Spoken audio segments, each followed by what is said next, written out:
సమంత కష్టం పగవాడికి కూడా రావద్దు అనుకోవచ్చు. ఎందుకంటే 2021 నుంచి ఇప్పటివరకు అసలు ఒక్క మంచి న్యూస్ కూడా వినట్లేదు. సినిమాల పరంగా ఛాన్సులు తక్కువైపోయాయి, మయోసైటిస్ వచ్చింది, అదే క్రమంలో విడాకులు అయ్యాయి. ఇప్పుడు నిన్న మాత్రం తన అందరికంటే ఎక్కువ కష్టపడి తన తండ్రి లేకుండా పోయారు, జోసెఫ్ ప్రభు. మరి దీనిపైన మీకేమైనా ఐడియా ఉందా? అంటే ముఖ్యంగా ఒక ఆడపిల్లకు ధైర్యము భరోసా ఎవరంటే ఖచ్చితంగా వాళ్ళ నాన్నని చెప్పుకోవచ్చు.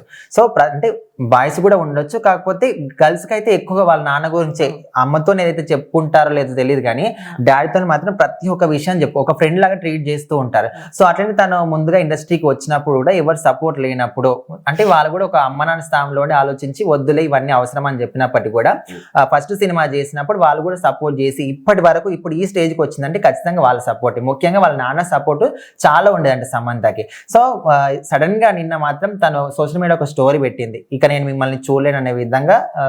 వాళ్ళ ఫోటో కూడా మెన్షన్ చేయలేదు, జస్ట్ డాడీని మిస్ అవుతున్నాను మళ్ళీ కలవలేను అనే విధంగా పెట్టింది. సో అది చూసిన తర్వాత సమంత ఫ్యాన్స్ అందరూ ఒక్కసారి షాక్ అయిపోయారు. ఏంటి ఇంత సడన్ గా చనిపోయాడు, ఏమైంది, వాళ్ళ నాన్నకి ఏదైనా జబ్బు వచ్చిందా, లేకపోతే అనారోగ్యం ఏదైనా సడన్ ఏదైనా అయ్యిందా, ఇట్లా రకరకాలు అనుకున్నారు. కానీ న్యాచురల్ గానే చనిపోయాడని తెలిసింది. సో ఒక వన్ ఆఫ్ ది మనకున్నటువంటి భరోసా, మనకున్నటువంటి వెన్నుముక లాంటి ఒక వ్యక్తి చనిపోతే మన లైఫ్ లో ఎంతటి బాధ ఉంటుంది. సో ఇప్పటికే ఆ విడాకుల పట్ల కావచ్చు, విడాకులు తీసుకున్న తర్వాత నాగ చైతన్య హ్యాపీగానే ఉన్నాడు, ఇంకో అమ్మాయిని పెళ్లి కూడా చేసుకోబోతున్నాడు, వాళ్ళ చాలా హ్యాపీగా లీడ్ చేస్తున్నాడు.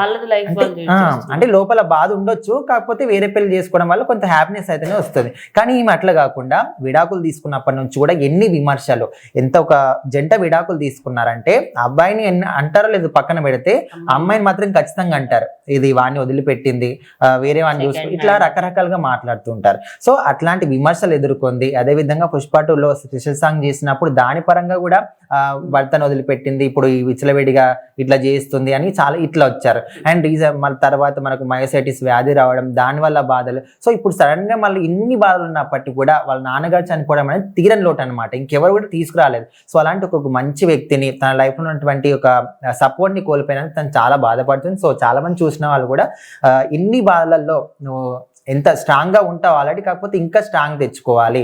ఫ్యామిలీలో ఒక పర్సన్ కోల్పోతే ఎంత బాధ ఉంటుందో అందరికీ తెలిసిందే. సో ఇంకా నీకు నువ్వే ధైర్యం చెప్పుకొని స్ట్రాంగ్ గా ఉండాలని కూడా చెప్తున్నా. కానీ సమంత పరంగా చూసుకుంటే తనకి ఎక్కడా కూడా ఒక మనశ్శాంతి అనేది లేకుండా పోతుంది. వాళ్ళ ఫాదర్ కూడా ఎక్కువ మట్టుకి మనకు మీడియాలో కనిపించాలి, తన ఎందుకంటే ఎప్పుడు ముందుకు తీసుకురాదు, బికాస్ వాళ్ళ కొంచెం క్లోజ్ ఫ్యామిలీగా, అంటే ఎక్కువ బయటకు రారు అని చెప్పేసి అన్నారు చాలా సార్లు.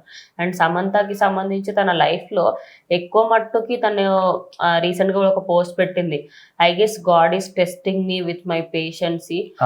నేను డే బై డే ఇంకా కష్టం ఎక్కువ చూస్తున్నా తప్పించి ఆ ముందు రోజు తర్వాత నెక్స్ట్ డే రాకపోయినా బాగుండన్న ఫీలింగ్ వస్తుంది అన్నట్టుగా కూడా మాట్లాడుతుంది. అంటే తనకు నిజంగానే ప్రజెంట్ సిచ్యువేషన్ మస్తు దారుణంగా ఉంది అనుకోవచ్చు. సో ఇదంతా తను తొందరలోనే కోలుకొని బయటకి స్ట్రాంగ్ గా వచ్చి మళ్ళీ సినిమాస్ చేసుకుంటే బాగుండు, లేకపోతే తనది ఏదైతే క్లాతింగ్ బిజినెస్ ఉందో దాన్ని ముందుకు తీసుకువెళ్ళినా బాగుండు. సో ఎట్లయినా సమంత కొంచెం హెల్తీగా ఉండి తను కొంచెం స్ట్రాంగ్ గా ఉంటే మాత్రం ఖచ్చితంగా తన లైఫ్ లో ముందుకు వెళ్తుంది. సో అందరూ కూడా తనని స్టే స్ట్రాంగ్ అంటూ అయితే కింద కమెంట్ చేస్తున్నారు. సో దీనిపైన మీ అభిప్రాయం ఏంటో కమెంట్ చేయండి.